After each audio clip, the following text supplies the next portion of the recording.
dito sa Laguna.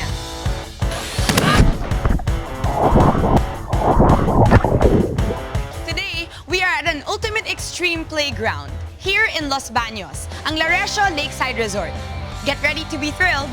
Tara, let's!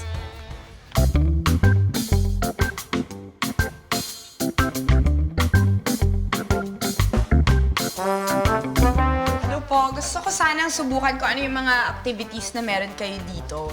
For day tour lang po or overnight? Day tour. Meron kami for day tour, meron kami basic, 450, swimming lang po siya. Then meron po kaming lakeside activities, 600. Kasama na po dito yung vine swing, slip and fly, tapos vlog. Tapos meron din po kaming all wet packages, merong 750. Lahat po ng activities sa lake, magagamit nyo po. Tapos, meron kaming all Laresio, 1,200 per head. Kasama na sa kanyang dry activities ng rappelling, wall climbing. And then, yung extreme Laresio namin, lahat na po ng activities. Kasama po ang lake zipline. Ng activities. Gusto ko po masubukan mag-slip and fly at saka mag-jump and fly. So, first muna, magsa-sign up muna tayo sa ating waiver. Okay po. Simulan na natin ang mga water activities natin dito sa Laresio Lakeside Resort. Tara, let's!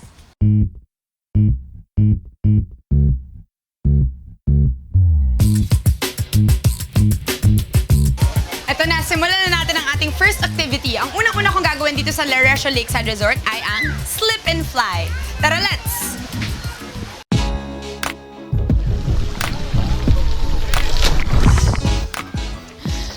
Kinakabahan na ako sobra. Hindi ito ang pinakamahirap na nagawa ko sa buong Taralets, pero ito yata yung pinakamaraming tao. Sana hindi ako mapahinga, Lord. Hi, good morning. Okay, I'm gonna try the slip and fly. Sige ma'am, kinakabahan ka ba? Sobra. Gano'ng kataas tong slide na to? Ma'am, 32 feet to. 32 feet. And then, it's safe. Safe ma'am. Safe. Hindi kami walang tendency na gaganon siya. Wala ma'am, diretso lang tayo. Diretso Lilipad lang. Madali lang to. Mabilis lang. So, safety precaution, alam ko required mag-safety Safety vest. Pero, ako lang parang, syempre gusto ko siya talaga itry na, alam mo yon, I've been swimming for forever. I'm a professional swimmer naman. So, parang kaya, pwede. Pero normally, to be more safe, mag-life vest tayo. We require life vest ma'am. Pero since kaya naman, go. Upo muna tayo ma'am. And then, arms at chest. Arms at chest. Kami nakatingin.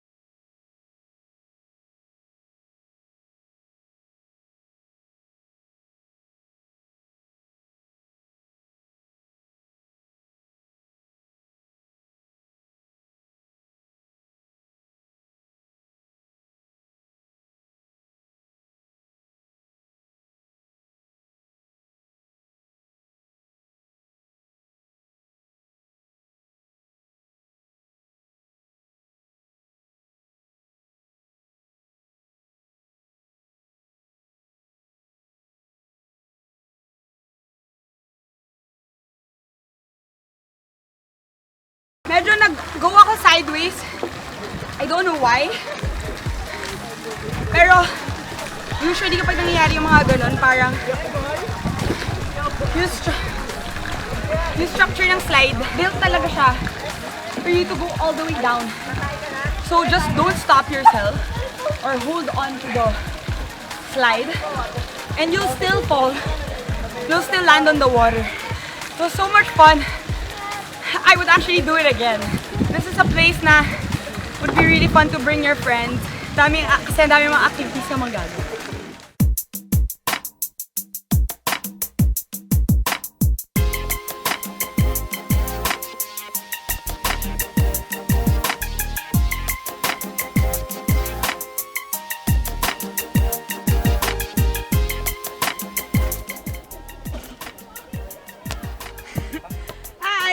Hi, kamusta?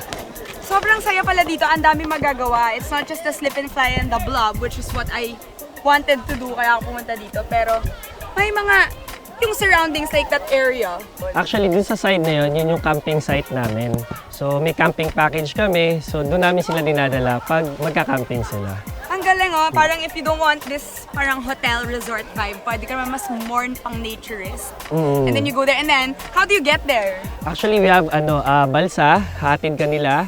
Then, you'll set up your tent. Then, babalik ka din dito to experience some of our activities. Yeah, like, masaya nun. Pati yung experience mo pupunta doon, masaya. Sasakay ka ng raft. Kaya nga. Tapos dito, ang daming mga iba pang mga activities. Kasi it's really like a giant underwater playground. Oo. No?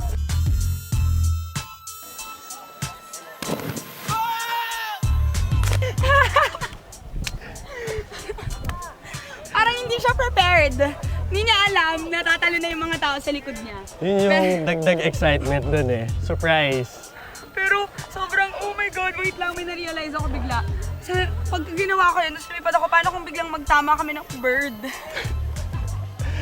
May ibon lumipad. Hindi, iiwas naman yan eh. Fear Iiwas. factor. So, kaya mo pa? Oh, parang ready na ako for the next activity. Okay. Blob naman tayo. Yes. Sige. Tara, let's. Tali.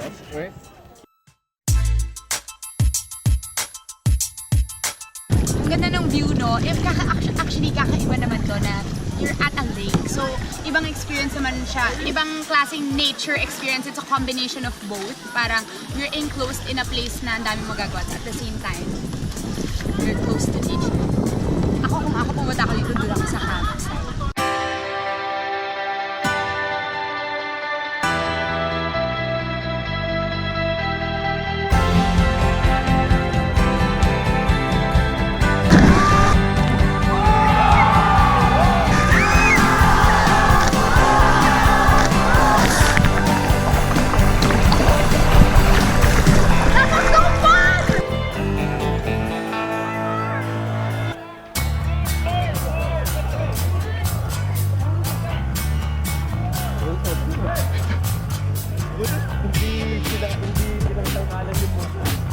That was so fun!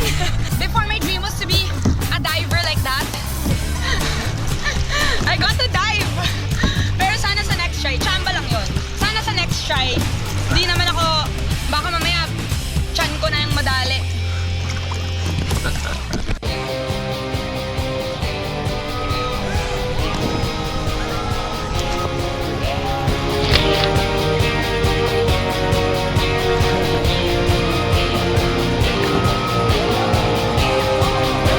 Yeah! That was so fun!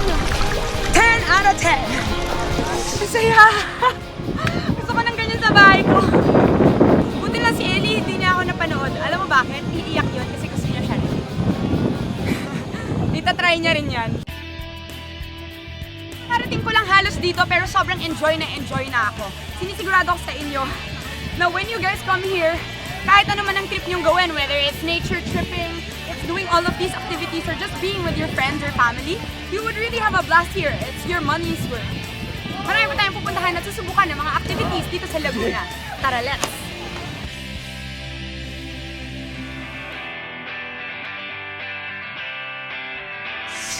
We have arrived in the Little Hollywood of Laguna, sa bayan ng Magdalena. If you are hungry for an outdoor adventure at mataas ang energy nyo, pwede nyo yung pantayan ng isang extreme water activity. Tamang-tama dahil meron yan dito sa Magdalena. Pero syempre, ang buong Tara Let's team nakapag-book na sila ahead. Sabi kasi nila, hindi daw pwedeng basta-basta magpunta dito. Kaya para sigurado, dapat mag-book na rin kayo ahead kung gusto nyo masubukan ng mga water activities na meron dito sa Magdalena. Pasok na tayo para sa registration at orientation. Tara, let's!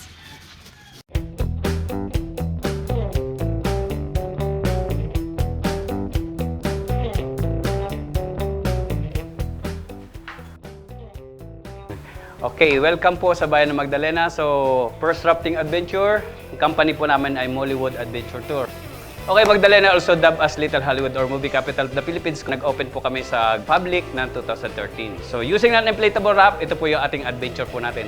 So, every raft po, accompanied po kayo ng 2 river guides.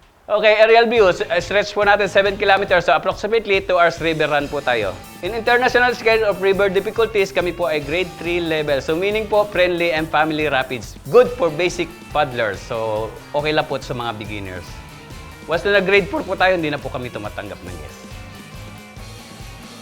So marunong lumangoy at di marunong lumangoy, kailangan po natin magsuot ng life vest. Ano po? Just in case mag-fall out tayo sa bangka, yun po yung frequently asked question. So, do people fall out of raft? Pwede po tayong malaglag sa bangka. Pero, pag nagyari po yun po yung nagiging highlights na activities natin kasi we are in the grade 3 level only. Okay? So, yun lang po. So, yung paddle technique, ituturo na po ng river guides po sa inyo. Magkano po yung fee para sa isang boat? Okay, 900 per person, minimum po ng 6 per boat. Then, 7 kilometers, so approximately 2 hours river run po tayo. So, Wow. inclusion po nun, jeepney transportation from our office to rafting area, so back and forth, shower area, cottages, then wala lang po tayong food. Tapos na ang aming orientation at ngayon nag-register na kami. So, ready na kami pumunta sa rafting area. Tara, let's!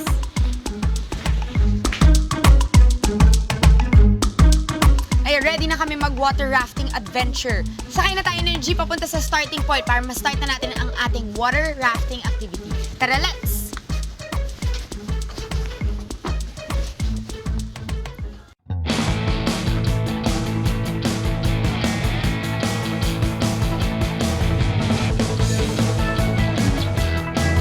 I'm really excited to try the water rafting adventure kasi I've never done it before.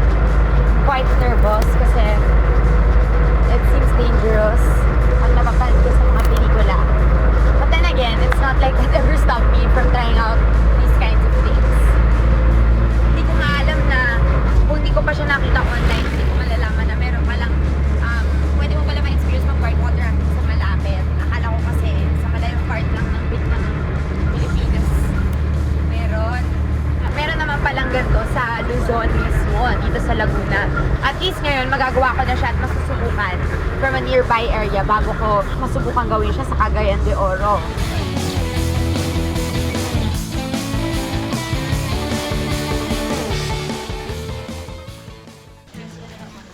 Nandito na tayo. Nakita ko sa video nung nag-orientation kami na dito binababa, mula rito binababa yung raft. Ayun siya, oh. Ganda ng view.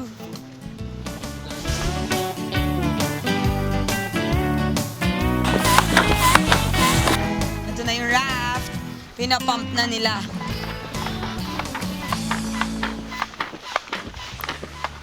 So, ready na po, Mama Amdi. Nandito na po tayo sa lugar natin. Ito na po yung Bayan ng Mayhay. So, ito po yung jump-off point natin para sa ating rafting adventure. Okay, ready na ako. Paano po pagka inabot kami ng gabi? Kaya dapat po, ang start po talaga natin, ang last trip namin talaga, 3 o'clock. So, kasi nga, dahil 2 hours yung rafting time natin, so, sakto pa naman. Kung 3, magiging ang ano natin po ay 5 o'clock. So, Kaya sakto bilisan mo pa naman na po lang sa... gumanong-ganong ka, di ba? Para makarating ka agad ng 30 minutes. Nandyan naman po yung mga guides na magbabangka para sa inyo. Alright. Okay, simula na po tayo. So, ready na po. Let's go! Bago natin i-start yung ating rafting adventure, kailangan natin masiguro yung ating safety. Orange na orange pala ako. Mukha akong juice, no? Ready na tayo? All geared up? Tara, let's!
be afraid of birds because before, they were dinosaurs.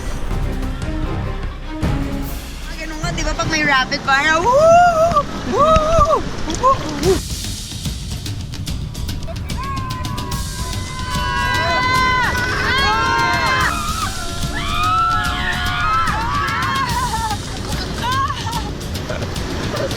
That was so fun. I want sana there's like, it's faster. Para mas fun. Mas kakapit ka lang. Andito na tayo sa tinatawag nilang Little Palawan kasi kahawig daw ng Palawan ang view dito. O diba? You want to touch taste of Palawan, pwede ka lang palang pumunta dito sa Magdalena Laguna.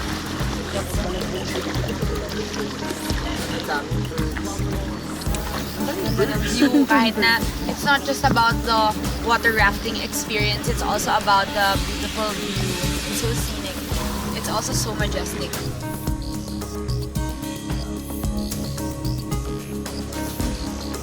Picturesque. It is so picturesque. This is the 5th one. 6th row.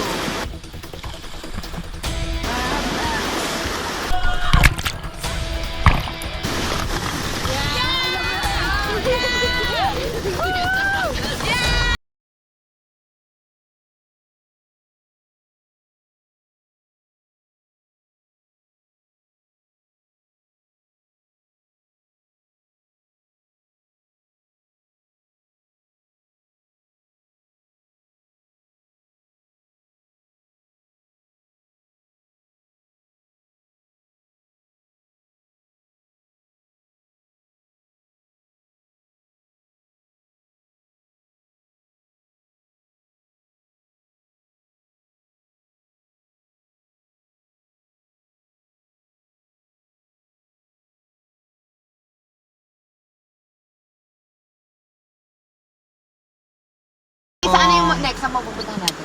Yan na po, yung endpoint natin. Yan na po tayo aakyat.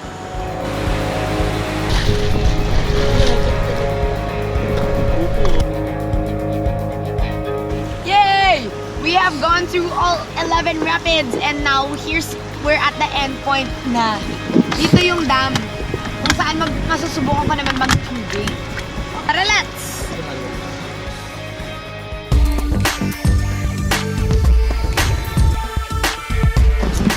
Ayan na, going closer.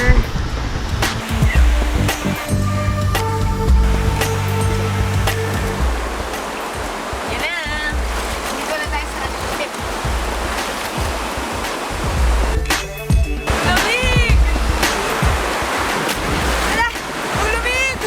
Sobrang lamig! Oh. It's so cold! Up!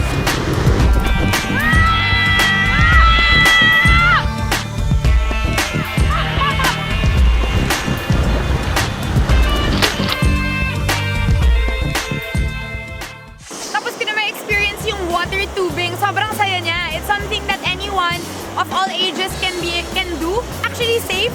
Kasi maganda yung korte nung dam. Sakto yung malakas yung tubig and hindi siya malalim at all. So kahit si Ellie, ma-enjoy niya to. I would actually do it again. Napakasaya ko na finally na-experience ko na mag-white water rafting at mag-water tubing dito sa Magdalena, Laguna. Hindi pa tapos ang ating mga activities. Kaya, tara, let's!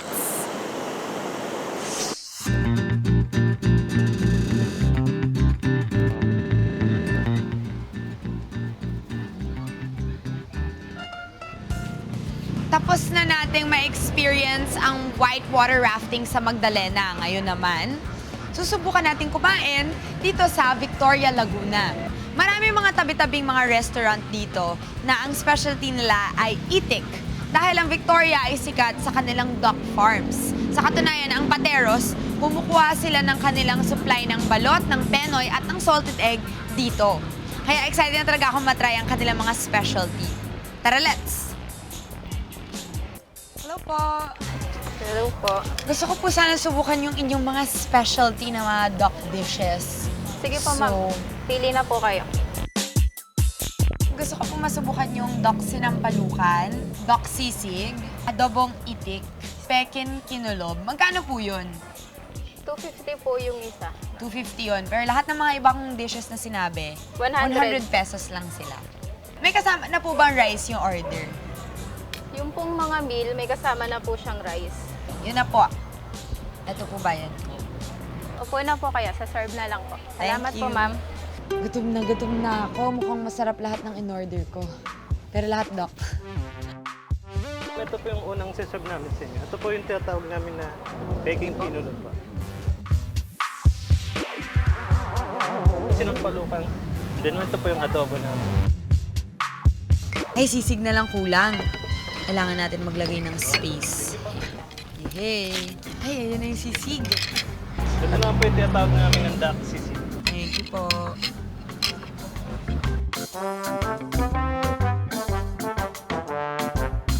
O, ngayon, puro itik naman ang kakainin natin. Imbis na chicken, usual chicken, pork, beef. Sige, ito muna titikman ko.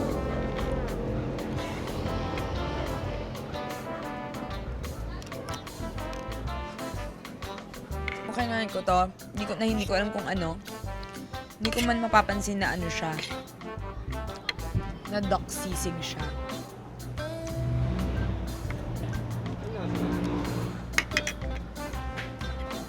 The difference is that this one, you can really taste the liver. You can really taste the different parts of the duck that they put in there more. As compared to sometimes with pork sisig.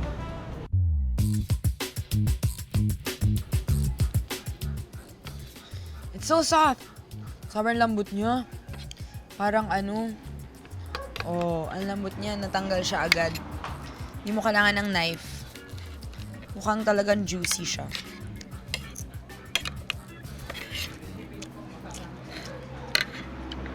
Mas gusto ko to kaysa sa fried chicken. Hindi na nga kailangan ng sausawan eh. Malasa na siya. Next, adobo.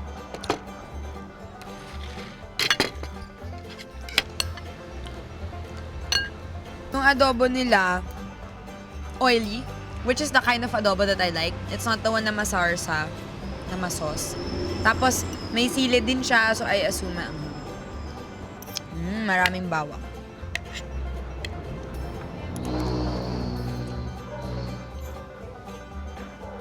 So good. Mas masarap pa to sa normal na adobo.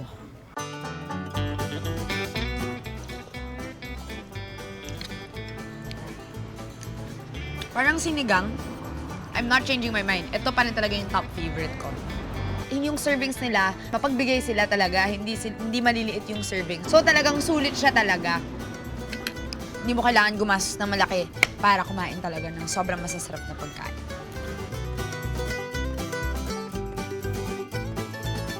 Etong mga restaurants dito sa Victoria, Laguna at ang mga specialty nilang mga duck dishes ay talagang hindi dapat palampasin, especially for travelers and adventurers like me.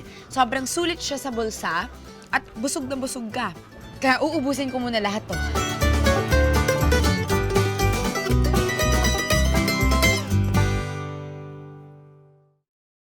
Kakaiba talaga ang naging Laguna adventure natin. Ang saya, di ba? Hindi lang pala heritage tour, swimming, mountain climbing ang pwedeng gawin sa Laguna. We got a quick fix for the kind of adventure we are looking for. In every travel, we bring home awesome pieces of memories and experiences. Which is why our journey to see the world doesn't end here. Because I'm here to prove to you that there are no excuses for discovery, for traveling, and in enjoying life. Kaya samahan niyo akong sulitin ang aking free time in and around the Philippines. Excited na ba kayo? Mag-empake na kayo ng Very Light. Tara, let's!